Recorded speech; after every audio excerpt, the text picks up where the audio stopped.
समाज वहीं दबे के दबे कुचले पड़ा हुआ है, जबकि समाज में 2-2 विधायक हमने पैदा किया है, लेकिन वो भी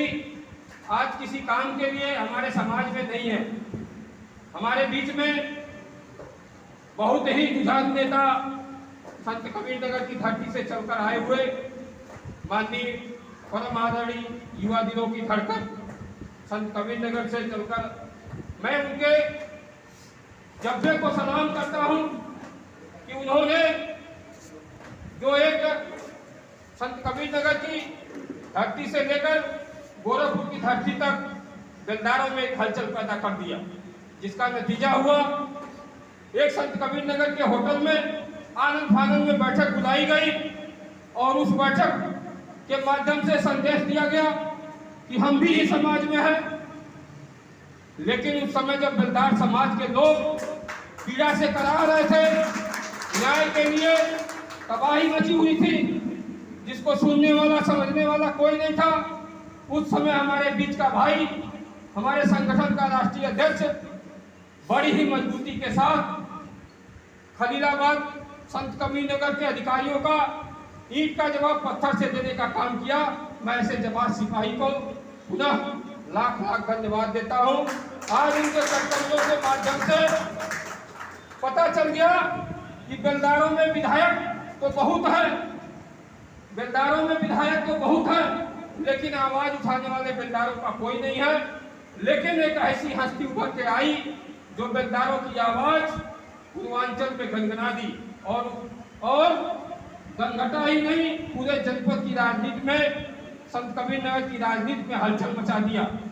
जिसको जो है खत्म करने के लिए, समाप्त करने के लिए एक आनंद फानंद में होटल में मीटिंग बुलाकर जो है उसको तोपने का, उसको मिटाने का लोगों ने काम किया। लेकिन इस बात को बेलदार समाज बहुत समझता है कि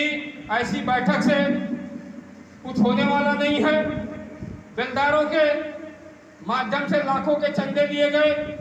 और सम्मान के नाम पर एक कागज का टुकड़ा थमाया गया। उनको 1 साल देकर भी सम्मानित नहीं किया गया। हर साल ये लोग लाखों रुपए का गबन करते हैं। हमारे बेलदार भाइयों से जो है काफी मात्रा में धन एकत्रित कर अपने निजी कार्यों में लगाते हैं और उस सम्मान समारोह में पिछले साल भी एक कागज के टुकड़ों को देकर लोगों को सम्मानित करने का काम किया गया। जो वहां पर भीड़ आई हुई थी, मैं आपको सही तरीके से बता रहा हूं, जो मेरा खुफिया अंदाज था, जो हमारा खुफिया सूत्र था, मैं बता दूं कि वो जितने भी बच्चे थे बेलदार समाज से, जो बहुत ही कम लोग आए हुए थे, वहाँ के शिक्षकों को हायर किया गया था कि आप अपने विद्यालय के सभी छात्र छात्राओं को लेकर आएंगे, जिसको हम लोग सम्मानित करेंगे, और यही काम वहाँ पर किया गया। शायद हमारे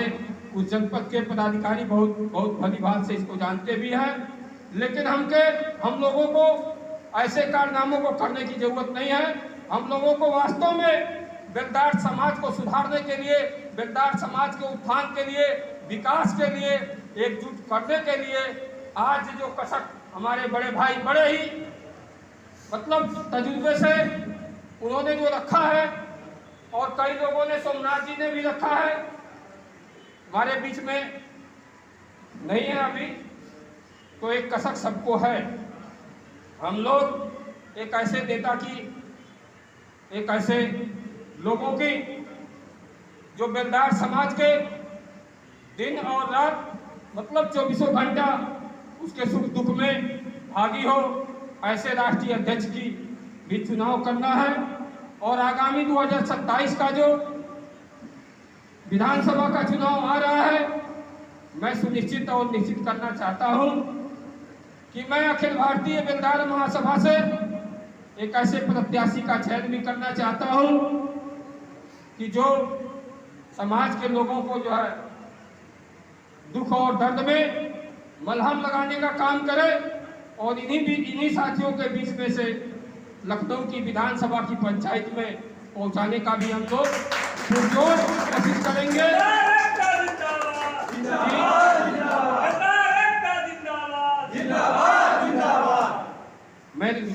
मैं चाहता हूँ आज सभी लोगों के, आज सभी पार्टियों के, सभी जातियों की पार्टियां बन चुकी हैं, सबके एक चेहरे हैं, सबके एक नेता हैं, और जो विधानसभा में लेकर दिल्ली की पंचायत में भी उस जाति का बड़ी प्रमुखता से दावेदारी के साथ उनकी बातों को रखते हैं, अपने दर्द और पीड़ा को रखने का काम करेगा। हम लोग अभी से लग जाएं, और आप लोगों से मैं ये भी कहता हूँ कि अगला कार्यक्रम के लिए आप लोग अधिक से अधिक आर्थिक सहयोग करें, ताकि हम लोग बड़े पैमाने पर अपने समाज के लोगों को जोड़ सकें और सम्मानित कर सकें। हमारा जो अगला कार्यक्रम होगा, प्रधान सम्मान समारोह होगा, अधिवक्ता सम्मान समारोह होगा, और जो है अपने समाज में जो काफ़ी वृद्ध विधवा महिलाएं हैं, विकलांग हैं, उनको भी सम्मानित करने का हम लोग अगली मीटिंग में करने का जो है काम करेंगे। इन्हीं बिंदुओं पर हम आप लोगों से सहयोग विचार मांगने के लिए आज ये बैठक आई है, बुलाई गई थी कि हम लोग किस तरह से अगली रणनीति तय करके एक अपना पदाधिकारी भी चुन लें और समाज के लोगों को एकजुट में करके अपने जो है सामाजिक, आर्थिक और न्यायिक व्यवस्था को जो मजबूत करें, और राजनीति के गलियारों में एक चर्चा का